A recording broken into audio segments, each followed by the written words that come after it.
Hello mga kadunatics, hindi sa dinadown ko yung Pilipinas, pero sa panahon ngayon, sa situation ng Pilipinas ngayon, mas gustuhin ko pang maging under China tayo kaysa maging under administration. Sobra na talaga yung ginagawa nila. Mas mabuti pa yung China nagpapakita ng suporta. Mabuti pa yung foreign countries nagpapakita ng kadismaya sa nangyari kay Pangulong Duterte. Pero yung administrasyong ito, nako, sila pa ang numuno na siraan ang mga Duterte. Think about it mga kadunatics. Don't get me wrong, I'm still a Filipino. Pero sa nangyayari ngayon, I think even you would agree on me. Eto mga kadunatics, pakinggan natin yung Taiwan Talks kung saan yung dalawang professors from China, a political analyst, international analyst, in-interview nila. At eto, ang ganda ng mga sinabi nila at pakinggan natin. Nilagyan ko na din ng captions para maintindihan nyo ng mabuti. Tara!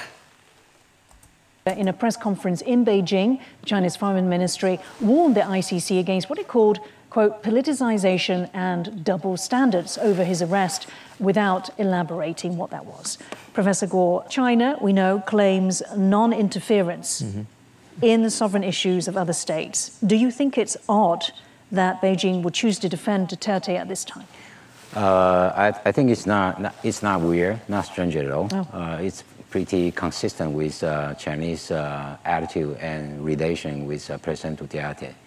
Yeah, because at his presidency for 6 years, China-Filipino relation became actually very harmonized, especially on the problem of dispute over the islands or shores in the West Philippine Sea. Yeah. Although, I mean, the International Tribunal made the ruling in 2016, but it basically didn't impact President Duterte's good relation with Beijing. Yeah, so China's very negative reaction about this arrest, of course, it is very consistent with the relation. Yeah. Right, and Professor. Oh, wow. See, look at that. I like the way she asked the question because, no, it's truthful. And dapat lang i-ask yung questions na yun.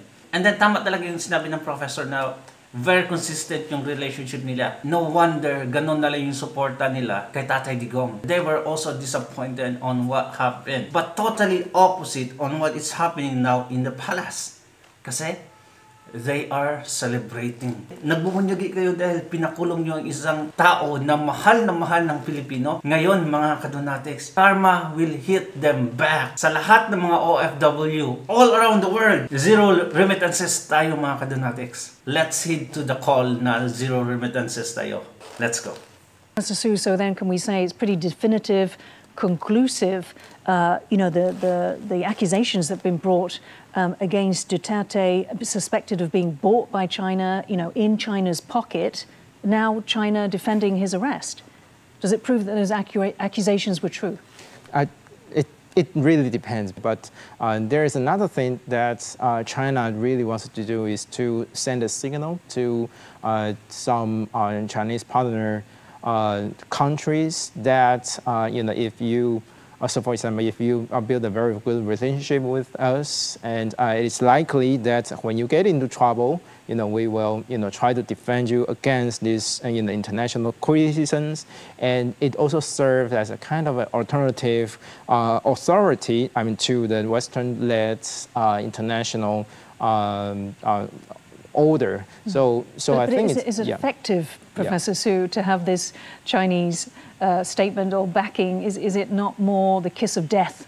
Well, probably effective for some countries that was, controlled or ruled by the authoritarian governments, because they indeed need some sort of external support to justify their rule, right? And so it's in that sense, China might help, in terms of helping them to maintain power. Nice. The way they answered the questions, a very critical question, like, for example, China is very disappointed at nagpakita ng suporta kay Tatay Digong. Ngayon, nagpapakita lang ito na totoo yung sabi na tuta ng China yung Pilipinas sa panahon ni Tatay Digong. Well, sabi naman niya dito na it's not like that. Anyone that has a good relationship with China, of course, magpapakita talaga ng suporta ang China, especially both countries in a good term. So very logical lang yung reaksyon ng China na nagpakita ng suporta kasi that's how you defend your friend. Well, mga kadonatics, may nakita tayong video ni Luis Tro. Kilala niyo si Luis Tro? Ang reyna ng mga tambalos-los sa Kongreso. The way she campaigns, panoorin natin. And gaano siya kakurap. Walang problema ang pamimigay kung galing sa sariling bulsa mo. Pero, pag ipamimigay mo na yung pera ng taong bayan in credit to yourself, that is very wrong. And ang ginawa niya dito, mga kadonatics, very, very rampant na vote buying. May tap sa noo pa siya na kala mo sinong kulto. Let's watch the video. And let me hear one point. Ang trabaho ng Congresswoman ay hindi ang mga kailangan. Ang trabaho ng Congresswoman, mga kasanang batas, mga pangulibalik, mga matmalig ng kanan, kagaya ng kapapanood ng may biblis doon sa TV. Tama! What the heck? Grabe talaga itong mga alipores ni Tambalos-los. Ganito yung way of campaigning nila ngayon. AKAP budget, no? PhilHealth budget, yun yung ipamud-mud nila. Yang ganyang video na yan, very clear na vote buying. Pero, ang COMELEC walang ginagawa. Ay nako. Walang ginagawa yung COMELEC dito, mga kadonatics. Like, patay mali lang sila sa ginagawa ng kanilang mga kaalyado, of course. Pero si Richard Gomez, dahil sa pagsuporta kay Duterte, gustong ipa-disqualify ng COMELEC. Where is the justice sa Pilipinas ngayon? Napakahirap talaga isik yung justice. Kasi yung government is practicing injustices. Eto, another video of Luis Tro's project, mga kadonatics. Ito nang papatunay kung gaano siya kakurap. Pakinggan natin si Mayor Magalong ng Baguio. Let's go. Mga taga-ikalawang distrito Batangas, alam nyo ga na si Jinky Beatrix Luis Tro ay kurap? Ha? Bakit? Dahil siya ang may pagawa ng mga ilaw sa bypass road na kung tawagin ay cat eye. At ito ay nagmula sa Manghinaw Bawan hanggang Banabasan Pascual. Ayaw nyo maniwala. Ito, pakinggan nyo si Mayor Benjamin Magalong. Kita mo yung corruption sa kalsada, naglagay lang ng cat's eye. Alam mo yung cat's eye? Yung ilaw sa kalsada. Tapos alam mo ba yung presyo ng isa niyan? 11,720.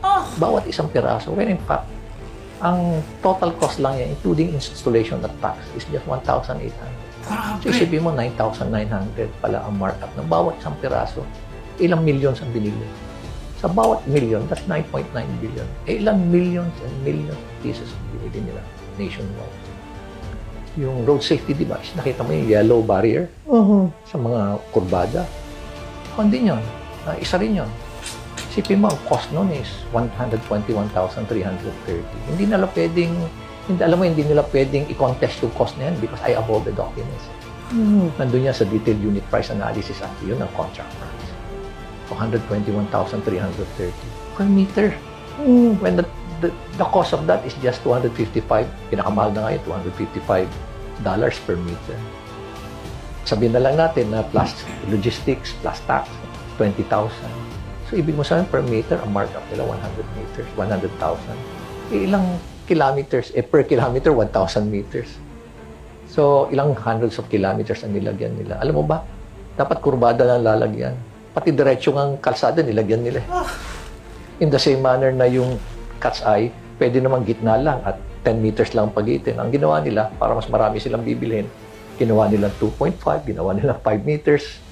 Tapos nilagyan na nga nila sa gitna, nilagyan pa sa kaliwa, nilagyan pa sa kanan, para mas maraming bibilhin. Kita mo yung corruption. Ay, grabe. Ewan ko na lang. Anyway, expected naman na ganun yung corruption sa Pilipinas, pero sobra na talaga. Lahat ng mga lipores si Tambalos-los, alam na natin na corrupt talaga. Majority na sila corrupt sa Pilipinas. Ay, nako. Ewan ko. Naalala ko isang British na sinabi niya sa akin na ang difference doon ng Thailand at Pilipinas, mga politician doon sa Thailand, sabi niya, sa 100%, 80% daw ginagawang project at ang 20% binubulsa. While sa Pilipinas, baliktad. 80% nilalagay sa bulsa, 20% lang para sa project. It makes sense talaga. Sinabi niya sa akin na was like, what? Ganito talaga yung nangyayari. Well, ano yung mga kadonatics? Kayo nang humusga. Comment down below and subscribe. Bye-bye.